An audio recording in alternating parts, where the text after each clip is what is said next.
بسم اللہ الرحمن الرحیم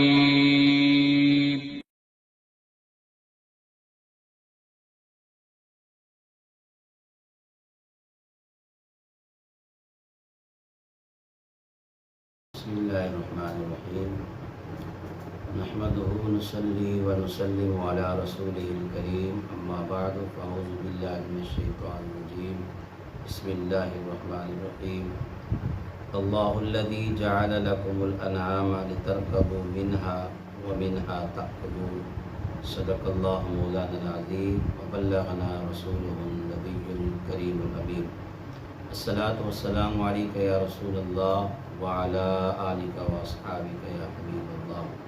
حمد و صلاۃ کے بعد آج ہماری گفتگو کا عنوان ہے کن جانوروں کی قربانی کی جاتی ہے اور ان جانوروں کی عمر کتنی ہونی چاہیے اور کن کن عیب کی وجہ سے جو ان جانوروں کے اندر پائے جائیں تو ان کی قربانی نہیں ہوگی، یعنی ان جانوروں کے متعلق آپ تک یہ پیغام پہنچانا چاہیں گے جن جانوروں کی قربانی جائز ہے، ان کو ذبح کیا جا سکتا ہے، تو اس کے متعلق آپ تک پیغام پہنچائیں گے کہ ان کی عمر کتنی ہونی چاہیے، کون کون سے عیب سے ان کو پاک ہونا چاہیے۔ سب سے پہلے قربانی کے جانور کی 3 قسمیں ہیں۔ نمبر 1 اونٹ، نمبر 2 گائے، نمبر 3 بکری۔ یہ 3 جانور ایسے ہیں جن کی قربانی بلا کراہت بغیر کسی اختلاف کے جائز ہے۔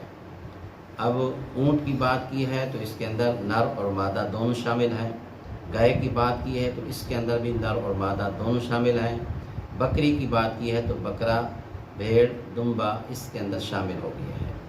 اب مزید اس کی تفصیل کی طرف جاتے ہیں۔ اللہ تبارک و تعالی نے قرآن کریم کی اس آیت کے اندر یہی ارشاد فرمایا کہ اللہ وہی ہے جس نے تمہارے لیے چوپائے بنائے کہ کسی پہ سوار ہو اور کسی کا گوشت کھاؤ۔ تو گوشت کھانے سے مراد کیا ہے؟ یہاں قربانی ہے۔ جن جانوروں کی آدمی قربانی کرتا ہے تو قربانی کے بعد ان کا گوشت بھی کھایا جاتا ہے۔ اب آئیے کہ ان اونٹ کی جس کی قربانی جائز ہے، گائے جس کو قربانی کی جگہ پہ ذبح کیا جاتا ہے، بکری ہے جس کو قربانی کے لیے ذبح کیا جاتا ہے، تو کیا شریعت کے اندر ان کی کوئی عمر کی قید ہے؟ یہ مطلقاً اونٹ کو ذبح کر دیں، گائے کو ذبح کر دیں، بکری کو ذبح کر دیں تو قربانی ہو جائے گی؟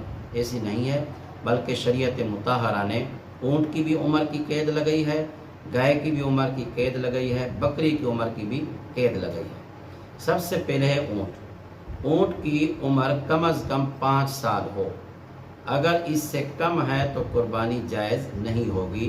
ہاں اگر 5 سال سے زائد ہے تو اس میں کوئی حرج نہیں ہے۔ تو اونٹ کے جانور کی جو قربانی جائز ہے تو یہ نہیں کہ 1 سال کا اونٹ ہو، 2 سال کا ہو، 3 کا ہو، نہیں، کم از کم اس کی عمر 5 سال ہونی چاہیے۔ 5 سال سے 1 دن بھی کم ہوا تو اس کی قربانی جائز نہیں ہوگی۔ ہاں اگر 5 سال سے زائد ہے تو زیادہ کی کوئی حد نہیں ہے، اس کی قربانی جائز ہوگی۔ ہاں اگر وہ مادہ ہے تو بھی اس چیز کا خیال کرنا ضروری ہوگا کہ اس کے پیٹ میں بچہ نہ ہو اور وہ دودھ نہ پلاتی ہو بھی، ورنہ اس سے جو ہے قربانی تو ہو جائے گی لیکن جو اس کا بچہ ہے اس کو تکلیف ہوگی۔ ظاہر ہے کہ وہ اس اونٹنی کا دودھ پیتا ہے تو پھر وہ بچہ جو ہے وہ بھوک سے مر جانے کا اندیشہ ہوگا۔ لہٰذا اگر گابن ہے تو جب بھی اس کی قربانی علماء نے منع کیا ہے کہ وہ اس بچے کو ضائع کرنا پڑے گا، لہذا مادہ کے اندر اس چیز کا خیال رکھنا ضروری ہوگا۔ اور دوسرا عمر کی قید لازمی ہے کہ کم از کم 5 سال، اس سے کم ہوا اونٹ کی قربانی جائز نہیں ہوگی۔ گائے کے لیے کم از کم 2 سال کا ہونا ضروری ہے، 2 سال سے کم ہے تو اس کی قربانی بھی جائز نہیں ہے۔ بعض لوگ کہتے ہیں کہ دانت گرانا شرط ہے، نہیں، بلکہ شریعت کے اندر گائے کے لیے 2 سال کا ہونا ضروری ہے، دانت گرائے یا نہ گرائے۔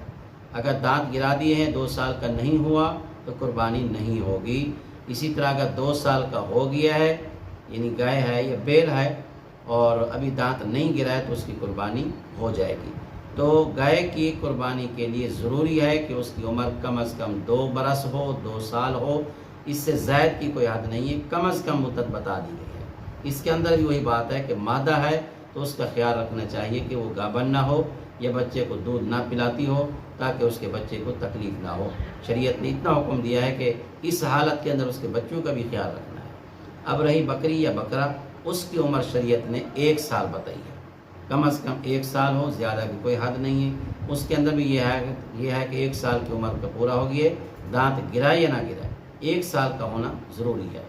ہاں جو دمبا ہے اس کے لیے علماء نے کہا ہے کہ اگر وہ 6 ماہ کا ہے لیکن اتنا موٹا تازہ ہے کہ دیکھنے والا دیکھ کر کہتا ہے یہ 1 سال کا ہوگا، تو اس کی قربانی بھی جائز ہوگی۔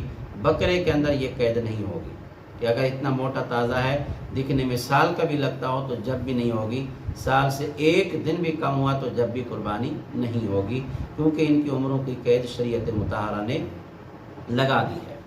اچھا، دوسری بات یہ ہے کہ ان جانوروں کے اندر عیب بھی نہ ہو۔ عیب سے مراد کیا ہے کہ لنگڑے نہ ہو، کان کٹا ہوا نہ ہو، اور کیا نام ہے ان کی آنکھ سلامت ہو، کانے نہ ہو، اور پاؤں سے لنگڑے سے مراد کہ وہ چل سکتے ہو، پیدائشی طور پہ ان کے اندر اس قسم کا عیب نہ ہو کہ معذور ہو، ایک پاؤں کو اٹھا کے چلتا ہے یا تکلیف ہوتی ہے اس کو، تو اس قسم کے عیب سے ان کا پاک ہونا ضروری ہے۔ یہ جب جا کے قربانی ٹھیک ہوگی۔ اگر ان کے اندر کسی قسم کا عیب پایا گیا، جیسے آنکھ نہیں ہے، ایک آنکھ سے دیکھتا ہے، ایک کان پورا ہی نہیں ہے اس کا، یا ایک پاؤں سے لنگڑا کے چلتا ہے، یا اتنا کمزور ہے کہ جہاں اس کو ذبح کرنے وہاں تک چل بھی نہیں سکتا، لوگ اس کو اٹھا کر لے جائیں گے، تو یہ سارے عیب کہلاتے ہیں۔ ان عیوب کی وجہ سے قربانی جائز نہیں ہوگی، آدمی کا واجب ادا نہیں ہوگا۔ ایک اور مسئلہ عام طور پہ لوگ کہتے ہیں کہ اگر بکرا ہے اور وہ خصی ہے تو اس کی قربانی جائز نہیں ہے۔ ایسی بات نہیں ہے، بلکہ سنت یہی ہے کہ بکرے کا خصی ہونا چاہیے۔ میرے آقا علیہ الصلوۃ والسلام نے جتنی قربانیاں کی ہیں خصی بکروں کی ہیں، تو ایسی کوئی قید نہیں ہے شریعت کے اندر کہ خصی ہوگا تو قربانی نہیں ہوگی۔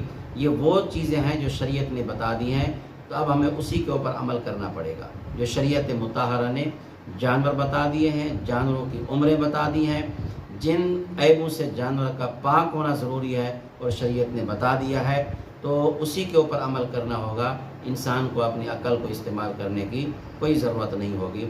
اسی طرح جہاں گائے کا ذکر کر دیا ہے تو بھینس بھی اس کے اندر شامل ہوگی۔ بعض لوگوں کا یہ ایک طریقہ ہے، کہتے ہیں کہ نہیں بھینس کی قربانی نہیں ہوتی۔ نہیں، ایسی بات نہیں ہے۔ جس طرح گائے کی قربانی جائز ہے، اسی طرح بھینس کی قربانی بھی جائز ہے۔ ایک اور مسئلہ قربانی کے جانوروں کے حصوں کے اعتبار سے، بعض لوگ کہتے ہیں کہ قربانی کے حصے 3 ہوں، 5 ہوں، 7 ہوں تو پھر درست ہوگا، جبکہ ایسی بات نہیں ہے۔ شریعت نے ایک حد بتا دی ہے کہ بڑے جانور کے اندر 7 ہوں، زیادہ سے زیادہ 7، اس سے زائد نہیں، اس سے کم جتنے بھی کریں، 2 ہوں، 3 ہوں، 4 ہوں، 5 ہوں، 6 ہوں، 7 ہوں، 8ویں کی اجازت نہیں ہے۔ 7 شریک ہوں، سب کے پیسے بھی برابر ہوں اور سب کی نیت بھی اللہ کی رضا کی ہو۔ اگر کسی کے پیسے کم ہو گئے، کسی کے دل کے اندر گوشت کھانے کی نیت آ گئی، تو کسی کی بھی قربانی نہیں ہوگی۔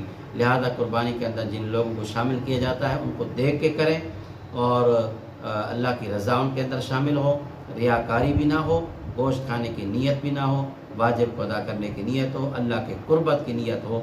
الحمدللہ ہمارا یہ سلسلہ مسائل کا جو چلتا رہا ہے آپ تک پیغام پہنچانے کا، ہم یہ کوشش کر رہے ہیں آپ تک پیغام پہنچانے کی۔ اللہ تعالی ہماری اس کاوش کو قبول فرمائے۔ وآخر دعوانا الحمدللہ رب العالمین۔